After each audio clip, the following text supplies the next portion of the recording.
Hi hello ನಮಸ್ತೆ ಎಲ್ರಿಗೂ. ಎಲ್ಲರೂ ಹೇಗಿದ್ರೆ ಎಲ್ಲರೂ ಚೆನ್ನಾಗಿದ್ರೆ ಅಂತ ಭಾವಿಸ್ತಾ welcome back to my Geetaji vlogs channel. ನಾನು ನಿಮ್ಮ ಸಂಗೀತ. ಈ ಒಂದು ವಾರಾಹಿ ತಾಯಿಯ ಮಂತ್ರವನ್ನು ನೀವು ಪಠಿಸೋದ್ರಿಂದ ಧನಾಕರ್ಷಣೆಯನ್ನು ಸುಲಭವಾಗಿ ಮಾಡ್ಕೊಬೋದಾಗಿರುತ್ತೆ. ಇನ್ನು ಆ ಒಂದು ವಾರಾಹಿ ತಾಯಿಯ ಧನಾಕರ್ಷಣೆಯ ಮಂತ್ರ ಯಾವುದು, ಹಾಗೆ ಆ ಒಂದು ಮಂತ್ರವನ್ನು ಎಷ್ಟು ಬಾರಿ ಪಠಿಸಬೇಕು, ಯಾವ ದಿನದಲ್ಲಿ ಪಠಿಸಬೇಕು, ಈ ಒಂದು ಮಂತ್ರಕ್ಕಿರುವಂಥ ವಿಶೇಷತೆ ಏನು, ಹಾಗೆ ಈ ಒಂದು ಮಂತ್ರವನ್ನು ನಮಗೆ ಹೇಳ್ಕೊಳಕ್ಕೆ ಬರಲ್ಲ ಅಂದವರು ಏನನ್ನು ಮಾಡಬೇಕು ಅನ್ನೋದನ್ನು ಸಂಪೂರ್ಣವಾಗಿ ಎಲ್ಲವನ್ನು ಈ ಒಂದು ವಿಡಿಯೋ ಮೂಲಕ ನಾನು ನಿಮಗೆ ತಿಳಿಸ್ಕೊಡ್ತಾ ಇದ್ದೀನಿ. ವಿಡಿಯೋವನ್ನು ಎಲ್ಲೂ ಕೂಡ ಸ್ಕಿಪ್ ಮಾಡದೆ ನೋಡೋದ್ರಿಂದ ಅದರ ಬಗ್ಗೆ ಸಂಪೂರ್ಣವಾದ ಮಾಹಿತಿಯನ್ನು ನೀವು ಪಡ್ಕೋಬಹುದಾಗಿರುತ್ತೆ.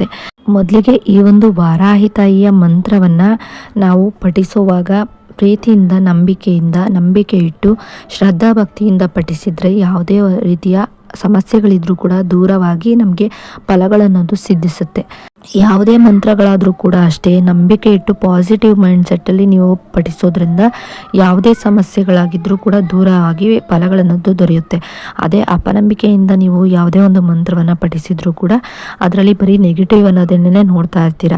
ಹಾಗಾಗಿ ಯಾವುದೇ ಒಂದು ಮಂತ್ರಗಳನ್ನು ಪಠಿಸೋದಕ್ಕೂ ಮುಂಚೆ ಶ್ರದ್ಧಾ ಭಕ್ತಿಯಿಂದ ಹಾಗೆ ನಿಯಮ ಅನುಸಾರವಾಗಿ ನೀವು ಈ ಒಂದು ಮಂತ್ರಗಳನ್ನು ಪಠಿಸಬೇಕಾಗುತ್ತೆ.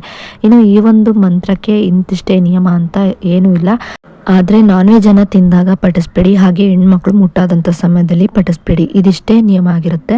ಇನ್ನು ಈ ಒಂದು ಮಂತ್ರವನ್ನು ನಿಮಗೆ ಹೇಳ್ಕೊಳ್ಳೋದಕ್ಕೆ ಬರೋದಿಲ್ಲ ಅನ್ನೋರು ಅಥವಾ ನಮಗೆ ಇದನ್ನು ಏನೋ ಒಂದು ಉಚ್ಚಾರಣೆ ಮಾಡೋದಕ್ಕೂ ಬರೋದಿಲ್ಲ ಅನ್ನೋರು ಈ ಒಂದು ಮಂತ್ರವನ್ನು ನೋಡಿಕೊಂಡು ವಿಡಿಯೋದಲ್ಲಿ ಸ್ಕ್ರೀನ್ ಮೇಲೆ ಹೇಗೆ ಕೊಟ್ಟಿರ್ತೀನಿ ಹಾಗೆ ನೋಡಿಕೊಂಡು ನೀವು ಬುಕ್ಕಲ್ಲಿ ಬರ್ಕೋಬೋದಾಗಿರುತ್ತೆ. ಇನ್ನು ಈ ಒಂದು ಮಂತ್ರವನ್ನು ನೀವು 9 ಬಾರಿ, 11 ಬಾರಿ, 21 ಬಾರಿ, 108 ಬಾರಿ ಕೂಡ ಬರಿಬೋದಾಗಿರುತ್ತೆ.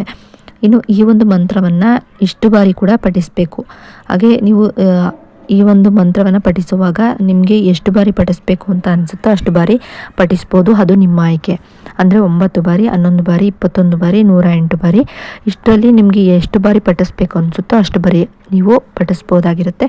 ಅದು ನಿಮ್ಮ ಆಯ್ಕೆ ಆಗಿರುತ್ತೆ.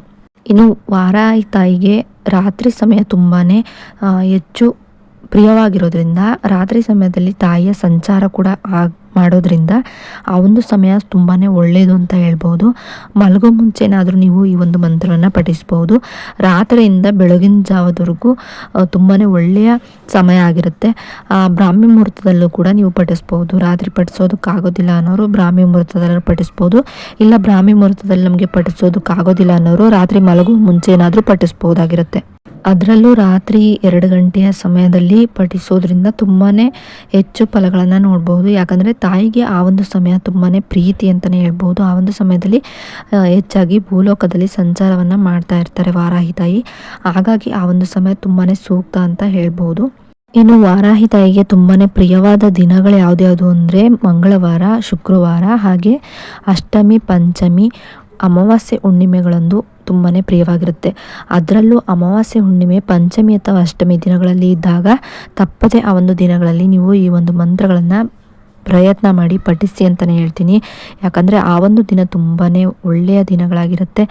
ಆ ಒಂದು ದಿನದಲ್ಲಿ ತುಂಬಾ ಒಳ್ಳೆಯ ಫಲಗಳನ್ನು ಕೂಡ ಪಡ್ಕೊಬೋದಾಗಿರುತ್ತೆ. ಹಾಗಾಗಿ ಆ ಒಂದು ದಿನಗಳನ್ನು ನೀವು ತುಂಬಾ ಮಿಸ್ ಮಾಡ್ಕೊಬೇಡಿ, ಸಿಕ್ಕಾಗ ಪಠಿಸಿ ಅಂತ ಹೇಳ್ತೀನಿ. ಇನ್ನು ಆ ಒಂದು ಮಂತ್ರ ಬಂದು ಹೀಗಿರುತ್ತೆ: ಓಂ ಕಿರಿಚಕ್ರ ರಥರೂಢ ದಂಡನಾಥ ಪುರಸ್ಕೃತಾಯೈ ನಮಃ.